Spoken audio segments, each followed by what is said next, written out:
Hello, welcome to CounterCast, folks. I'm Robb, and before we get into some politics, philosophy, religion, culture, technology, or any of the controversial subjects we're eventually going to tackle on this show, I think it's only fair that I tell you exactly who we are and how the show's made, and because we're going to ask a lot of difficult questions of everyone else here, and we should be willing to answer them ourselves. CounterCast exists for one reason. Not to tell you what to think, not to convince you to join our tribe or another, but we're also not here to win arguments, right? CounterCast exists to help ask better questions. That's plain and simple. Two sides, one conversation. That doesn't mean that both sides are always equally right, and it doesn't mean that every opinion deserves equal weight. It matters that every serious argument deserves to be understood before it's judged. See, that's becoming rare nowadays because today we're encouraged to react before we understand, to choose teams before we know all the facts, to dismiss people before we hear them. See, I think that's dangerous. So we're going to try something a little different, okay? Every episode we'll represent an argument, then we'll present the strongest counter arguments that we can find. Sometimes you'll agree with me, sometimes you won't. That's fine. But frankly, if you agree with me every single week, then I'm probably not doing my job.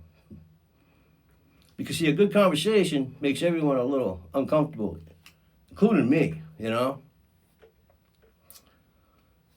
let's begin with a confession.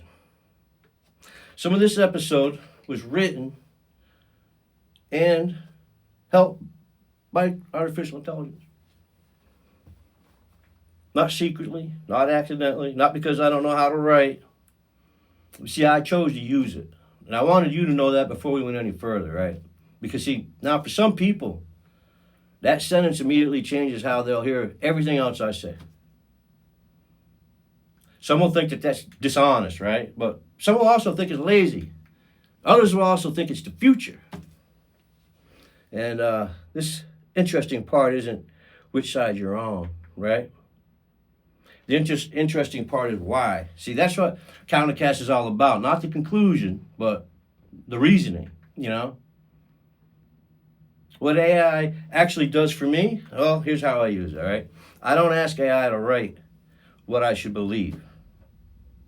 And I don't ask it to voice my opinions or what they ought to be. And I don't ask it to invent stories from my life. I ask it questions. Sometimes I ask it to organize ideas that I've been bouncing around my head for years. Sometimes I ask it to argue against me. Sometimes I ask it to find the weakness in my reasonings. Sometimes I ask it to explain an opposing viewpoint better than I can. And honestly, that's made me a better thinker. And not because the machine is smarter than I am, but because it doesn't get emotionally attached to my opinions, right? I mean, like humans do, right? We all do. We fall in love with our own conclusions. AI doesn't care about whose argument wins. It simply keeps me forced on what to ask.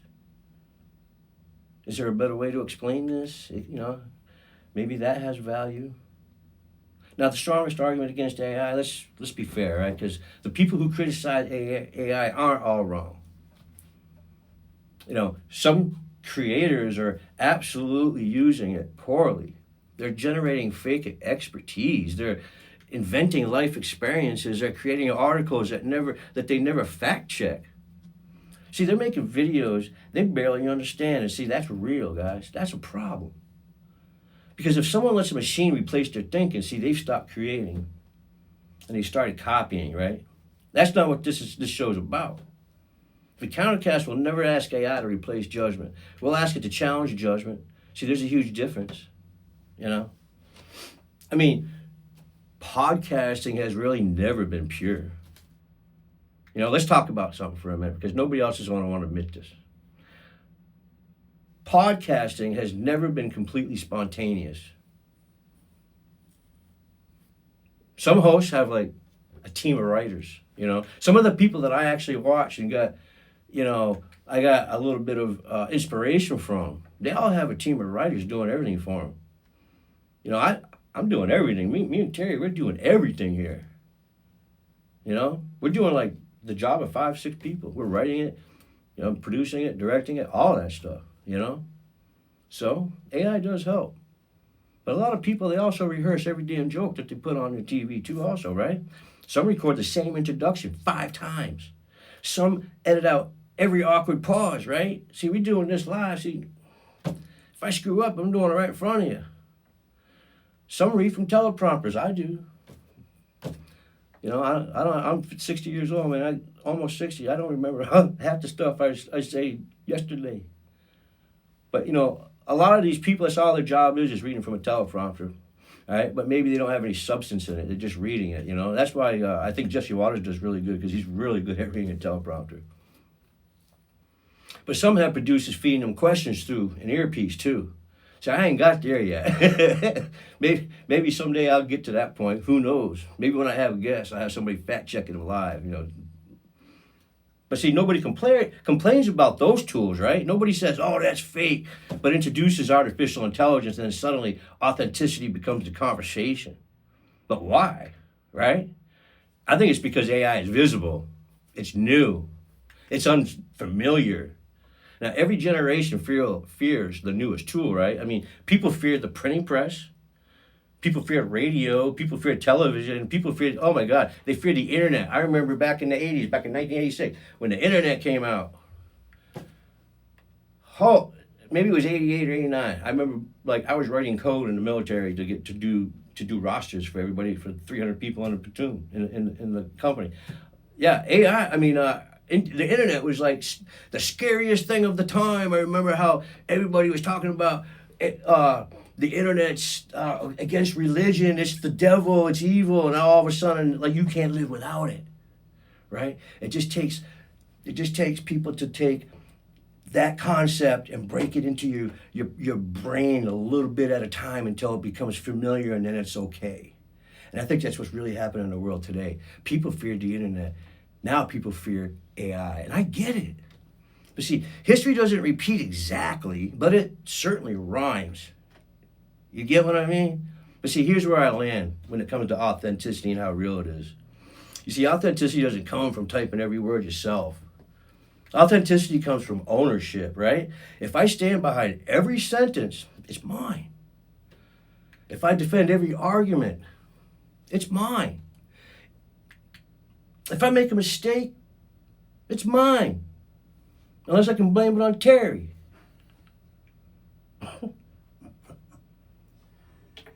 You're funny. But yeah, listen, if I'm wrong, I'm going to take responsibility, okay? I do it all the time. Well, I'm getting better at it. The keyboard don't own the words, the writer does. The camera doesn't own the movie, the filmmaker does. The microphone doesn't own the podcast, the host does. Tools don't remove accountability, They make accountability even more important, if you ask me. Now, the real fear, I don't think most people are actually afraid of AI. I just think they're afraid of what AI reveals. It reveals that some work was never very original. Think about it. If your entire career is repeating yesterday's headlines, and AI could probably do that, If your entire platform depends on outrage, and AI can imitate that too. But see, judgment, taste, wisdom, experience, see, those still belong to people. AI has never buried a friend, Never gonna go through a divorce, never served in combat, never struggled with addiction, never wondered whether it was going to make it through another day listen, human beings bring context to everything, right? AI brings capability. Those are different things. You see, one doesn't replace the other. It actually strengthens it when it's used responsibly. So this is what CounterCast promises, all right? So let me make a promise. This show will use every legitimate tool available. Books, research papers, experts, historical records, primary sources, artificial intelligence, and the real human experience. Because we'll challenge our own assumptions. We'll correct ourselves when we're wrong. and we'll cite our sources whenever possible. We'll invite disagreement, definitely, because disagreement isn't the enemy here. Dishonesty is. The echo chambers are, and blind certainty definitely is. But if you've already decided that you know everything, this probably isn't the show for you. But if you're curious, if you're willing to wrestle with difficult ideas, if you're open to hearing the strongest version of an argument before rejecting it, then I think you're going to enjoy what's coming. The future, the next decade is going to change faster than the last 50 years, especially with artificial intelligence, robotics, medicine, politics, economics. Everything's moving. The worst thing we can do now is to stop asking questions. CounterCast won't always have the answers. I promise you that. But sometimes we'll leave you with more questions than we started with, and I'm okay with that too. Because you see, curiosity built civilizations. Certainty usually destroys it. So in closing, folks, I use artificial intelligence to help organize this episode.